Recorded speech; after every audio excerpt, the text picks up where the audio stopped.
The streetlights flickered as Jamal Green's old Honda Civic rolled to a stop at the intersection.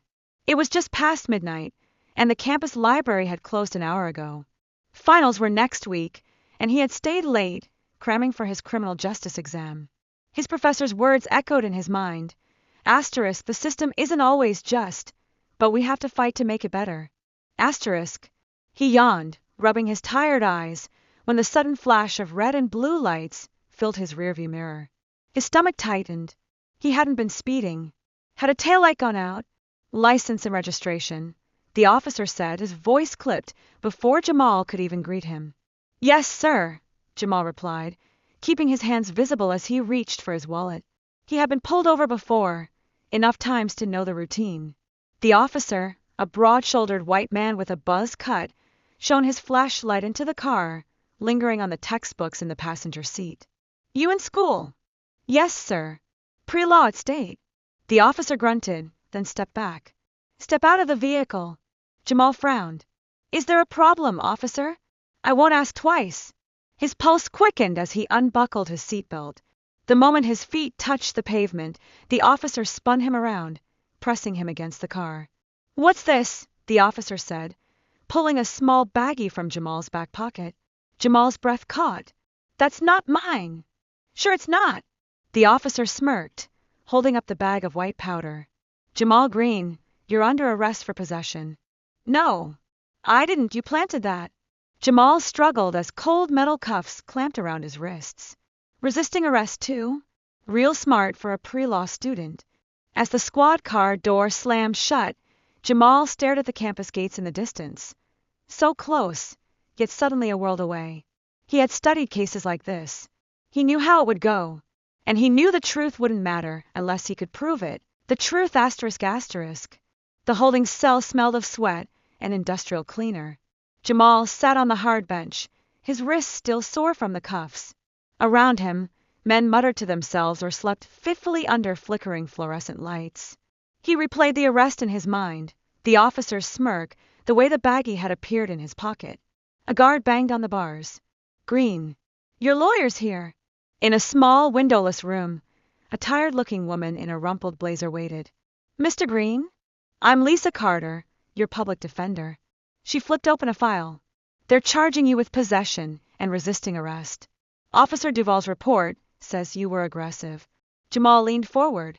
He planted the drugs. I never touched them. Lisa sighed. It's your word against his. And in this county, juries believe cops. She slid a paper across the table. The DA's offering a deal. 6 months probation, no jail time if you plead guilty. Jamal's hands clenched. So I just admit to something I didn't do? It's the smart play. If you fight this and lose, you could get 2 years. Jamal thought of his scholarship, his future. A felony would ruin everything. But lying would ruin him. No deal, he said. I want a trial. Lisa studied him, then nodded slowly. All right, but we need evidence. Any witnesses? No one was there. Cameras? I don't know. She closed the file. Then we're relying on the officer's body cam footage, if it even exists. The courthouse hallway echoed with the sound of dress shoes on marble as Jamal followed his public defender toward the pretrial hearing. His stomach twisted with every step. He had spent the last 3 nights in a jail cell replaying the arrest over and over in his head. The way Officer Duvall's gloved hand had lingered near his back pocket. The smirk when he held up the baggie. Lisa Carter adjusted her glasses and lowered her voice. Listen, Jamal. The DA submitted the body cam footage as evidence. But I've seen this before. If it's incomplete, there's not much we can do unless we prove it was tampered with. Inside the courtroom, the prosecutor, a clean-cut man with a patronizing smile, addressed the judge. Your Honor, the state submits Officer Duvall's body cam footage from the night in question. The video played on a small monitor. Jamal watched himself being pulled over, heard himself say, Yes, sir, as he handed over his license. But then, a jump cut. Suddenly, the footage showed Jamal struggling as Duvall cuffed him. The baggie was already in the officer's hand. Lisa shot to her feet. Your Honor, this footage has been edited. Where is the moment the alleged drugs were discovered? The prosecutor shrugged. Technical malfunction. The relevant portions are intact. The judge, an older man with deep lines on his face, rubbed his temples.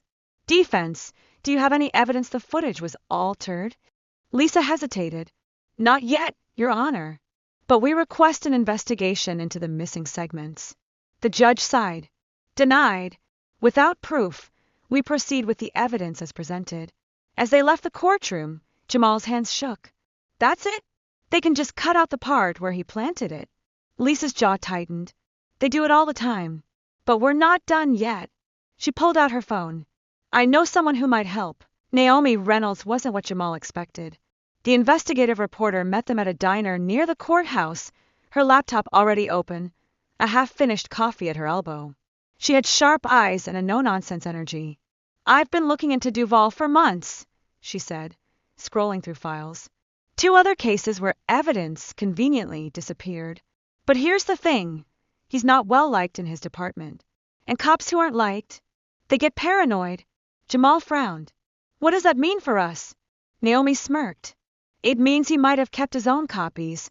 That night, her source, a former partner of Duval's, sent a single text. Check his locker. Lisa filed an emergency motion the next morning. The judge, now suspicious, granted a warrant. At the precinct, they found it. A thumb drive taped behind Duval's locker shelf. The unedited footage showed everything. Duval's gloved hand slipping the baggie into Jamal's pocket. Duval grinning as he said, You're done, college boy. The moment Jamal realized what was happening, his face a mask of horror. Naomi's hands flew over her keyboard. This goes public tonight. The morning of the hearing dawned gray and heavy, the kind of weather that felt like the sky itself was holding its breath. Jamal stood before the mirror in his cramped apartment, adjusting the knot of his tie for the 3rd time. The suit, the same one he'd worn to his grandfather's funeral last year, hung slightly loose on his frame now. 3 weeks of stress, and jail food had carved away at him. His phone buzzed. A text from Lisa. Asterisk, meet me at the courthouse early. Big developments. Asterisk. The courthouse steps were already crowded when Jamal arrived. Reporters clustered near the entrance, their cameras poised like weapons. He spotted Naomi Reynolds leaning against a pillar, her press badge glinting in the weak sunlight.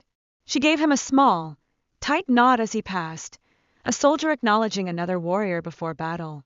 Inside, the air hummed with tension.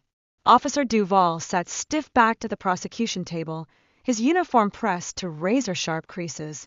When Jamal took his seat, he caught the man's eye, just for a second, and saw something flicker there. Not fear. Not yet. But the first shadow of doubt. Lisa swept in, her briefcase bulging with files. You ready for this? She murmured as she sat beside him. Before Jamal could answer, the bailiff called out, All rise. The judge, the same weary man who dismissed their concerns about the edited footage, took his seat with a sigh that seemed to come from his bones. Counsel, I understand we have new evidence to review. Lisa stood. We do, Your Honor. She held up the thumb drive like it was a holy relic. This contains unedited body cam footage from Officer Duval's own locker. It proves conclusively that Duval's attorney shot to his feet. Objection. This evidence was obtained. Overruled, the judge snapped. I signed the warrant myself. He inserted the drive into his monitor. The courtroom screens flickered to life. There it was crystal clear. Duval's gloved fingers slipping the baggie into Jamal's pocket. The smirk as he said, You're done, college boy. Jamal's own face, slack with disbelief. A murmur rippled through the room. Someone in the gallery gasped. The footage kept playing. Now it showed Duval back at his patrol car, talking to his dashcam. Another drug bust in the books. These college kids think they're so smart. He chuckled to himself as he filled out the arrest report. When the screen finally went dark, the silence was absolute. The prosecutor stood slowly, his face ashen. The state moves to dismiss all charges with prejudice. Lisa didn't smile. Not so fast. She placed a thick stack of papers on the bench. We're filing a motion for full expungement. And as you can see from these documents, we'll be pursuing civil action against Officer Duval and the police department for malicious prosecution, violation of civil rights, and... The judge held up a hand. Granted. All charges against Mr. Green are dismissed. He fixed Duval with a look that could have melted steel.